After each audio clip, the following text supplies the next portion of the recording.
que é essa tal, né, de medicina do estilo de vida, que ultimamente tem se falado bastante, né, a medicina do estilo de vida? A medicina do estilo de vida nada mais, nada menos que é um medicamento do estilo de vida. E esse medicamento é um medicamento muito potente, um medicamento do estilo de vida, porque ele não tem efeitos colaterais. É um medicamento que qualquer pessoa, em qualquer idade, em qualquer situação, pode fazer uso dele. E quais são esses medicamentos do estilo de vida?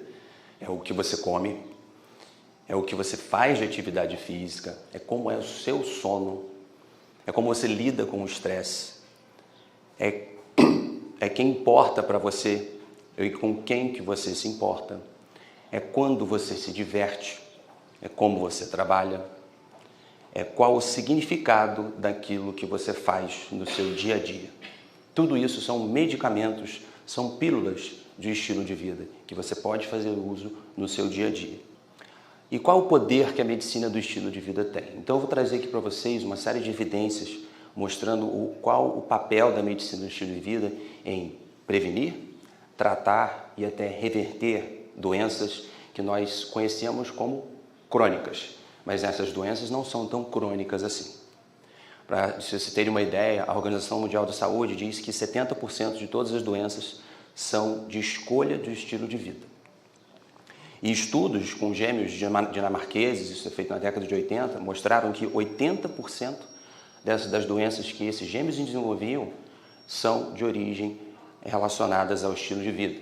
Então eles pegaram pessoas que tinham a carga genética idêntica, mas tinham comportamentos diferentes, estilos de vida diferentes, e um desenvolvia a doença e o outro não. E quando foram observar que tinha um impacto relacionado ao estilo de vida. Um outro estudo também importante, né, do Rose Tanzi, que é o Aging in Genetics, de Harvard, que a Silvia citou ontem na palestra, mostrou que 95% das doenças estão relacionadas ao estilo de vida. E em torno apenas de 5% são doenças relacionadas à carga genética, como por exemplo o gene BRCA, que é um tipo de gene de mutação relacionado ao câncer de mama. Então, esses estudos relacionados à medicina do estilo de vida são estudos high-tech, com grande rigor científico, e hoje em dia já mostraram que são capazes de melhorar as doenças, interromper elas ou até mesmo reverter os quadros de doenças crônicas, como doença arterial coronariana, um infarto agudo do miocárdio, diabetes do tipo 2, câncer de próstata no estágio inicial. É possível você retardar a progressão desse câncer ou até mesmo extinguir ele no estágio inicial. Hipertensão arterial, a hipercolesterolemia, o colesterol alto é capaz de você reverter esse quadro e não depender mais de medicamentos. A obesidade e a demência senil também no estágio inicial, a demência que ocorre com o envelhecimento. Sem falar também nas doenças psiquiátricas, como o transtorno depressivo e o transtorno de ansiedade. Então a medicina de estilo de vida, ela não é uma medicina que veio para substituir a medicina tradicional. Ela está em completa harmonia. Harmonia com medicamentos e cirurgias. Ela não vai substituir os medicamentos e a cirurgia, mas ela é uma medicina que ela é um remédio que todas as pessoas e seus familiares podem fazer uso dela. Para as doenças agudas, pessoa que teve um infarto, sofreu um acidente de carro, né, que teve um trauma, a medicina tradicional ela é extremamente importante, uma cirurgia, um medicamento de forma aguda. Agora, para as doenças crônicas, a medicina do estilo de vida ela é a solução para tratar a causa. A maioria das medicações não trata a causa, ela trata o sintoma das doenças, enquanto a medicina de vida trata a causa dessas doenças. Então, quais são os pilares da medicina do estilo de vida? Hoje são ditos 6 pilares. O pilar nutricional, a prática de atividade física, o gerenciamento de substâncias tóxicas, principalmente álcool e tabaco, o gerenciamento do estresse, sono e a consolidação de relacionamentos saudáveis. O que esse tipo de dieta pode trazer? Isso foi observado através das zonas azuis, de estudos observacionais. Então nós temos diversos, o estudo do Dan Burtner, Nurse, o EPIC, o estudo adventista, do Lionheart Study, do Honest Health, todos eles mostraram que esse tipo de dieta é capaz de reverter uma série de doenças. Aqui são alguns exemplos do que é você comer uma alimentação plant-based. Esses aqui são exemplos de alguns pratos que eu mesmo faço para mim, minha comida.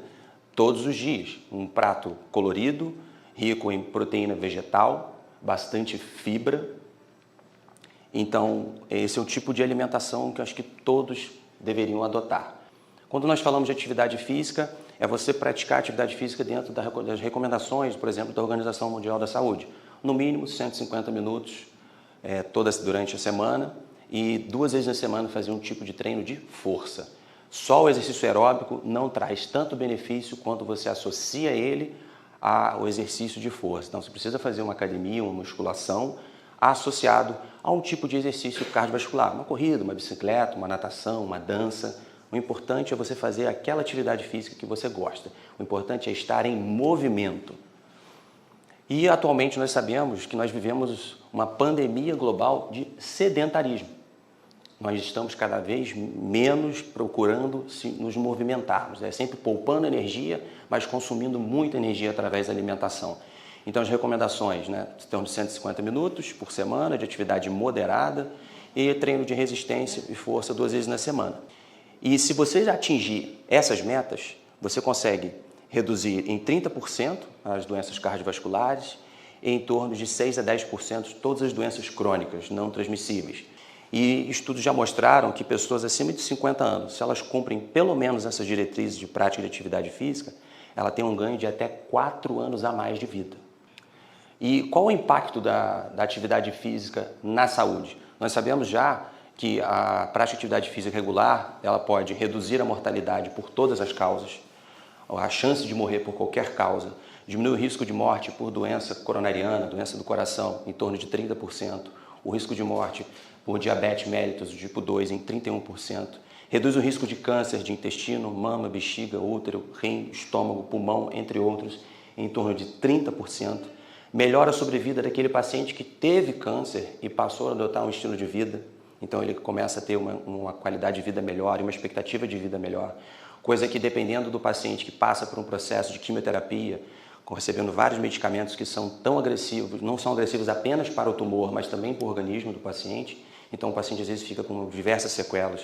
E se ele adota um estilo de vida mais saudável, ele melhora a pós-quimioterapia, reduz a obesidade, reduz o declínio cognitivo, reduz a chance da pessoa desenvolver algum tipo de demência na velhice, a chance de Alzheimer em torno de 40%, Parkinson também, esclerose amiotrófica lateral e também outras doenças do sistema nervoso central, doenças psiquiátricas como transtornos de ansiedade e transtorno depressivo maior. Quando falamos em gerenciamento do estresse, o que é o estresse? Quando nós falamos em estresse, nós falamos em sistema nervoso autônomo. Nós temos 2 partes do nosso cérebro que regulam a nossa atividade durante o dia. Nós temos o sistema nervoso autônomo simpático, que é chamado de luta ou fuga. Ele é ativado quando nós precisamos fazer algum tipo de atividade ou quando o nosso corpo, o nosso organismo está sob ameaça. Então, quando você sofreu um acidente de carro, sua frequência cardíaca aumenta, a sua vigília aumenta, você começa a suar, sua pressão aumenta, mas aquilo é momentâneo, porque isso gasta muita energia do nosso organismo. E aí libera uma grande quantidade do hormônio conhecido como hormônio do estresse, que é o cortisol. Só que esse tipo de atividade do sistema nervoso autônomo, ele tem que ser momentâneo, tem que ser breve. Ele não pode ser o tempo inteiro, porque isso desgasta o nosso organismo. E aí nós temos o outro lado, que é o sistema nervoso autônomo parasimpático, que o papel dele está relacionado mais com o processo de digestão, de sono, de repouso. E durante o dia, a atividade desse sistema nervoso, ela oscila. Só que nós estamos numa atividade, num trabalho, ou temos um comportamento de muito estresse, esse simpático está sempre aumentado. E isso gasta muita energia, isso exige demais do coração, exige demais do nosso cérebro, isso gera um desgaste a longo prazo. E o excesso de cortisol liberado diminui a nossa imunidade. E aí o nosso organismo está de portas abertas para qualquer tipo de infecção oportunista. Outro ponto é em relação ao abuso de substâncias. Nós já sabemos que o tabagismo, por exemplo, é uma das principais causas de fatores modificáveis de morte. Tem em torno de 430 mil mortes atribuídas ao tabaco anualmente. O sedentarismo e má alimentação são responsáveis por 400 mil mortes. Então isso vai muito de encontro ao que a Silvia falou ontem, que se você não pratica atividade física ou se alimenta mal, come muito açúcar, é quase igual a você fumar. O alcoolismo é responsável em torno de 80 mil mortes anuais. Então, cerca de 80% das pessoas que param de fumar também tiveram recaída pelo menos durante um único mês. Outro ponto é a qualidade do sono. O sono ele tem uma função reparadora. O sono ele tem um papel de reorganizar nossas funções cerebrais, de reorganizar todas as nossas funções metabólicas. E se você não tem um sono ideal, você não consegue reduzir os níveis de cortisol e nem aumentar os níveis de melatonina, que é o hormônio do nosso sono. E se esses hormônios não estão regulados, o nosso sistema imune também fica deficitário, ele fica precarizado. E aí aumenta o risco da pessoa desenvolver algum tipo de infecção oportunista. Por último, nós falamos das conexões humanas. É muito importante que as pessoas tenham um ciclo de pessoas em que elas possam se relacionar, né? E essas conexões são extremamente importantes para o desenvolvimento de resiliência emocional. E vários estudos já têm demonstrado que o papel do isolamento, as pessoas que vivem em isolamento social, tem um aumento do risco de morte, aumento da chance delas morrerem mais cedo. Então, gente, obrigado. Eu deixo aqui uma mensagem de Hipócrates, porque o estilo de vida já vem sido falado desde antes de Cristo, onde dizia que o corpo cura por si mesmo e o médico é apenas um assistente da natureza. Obrigado.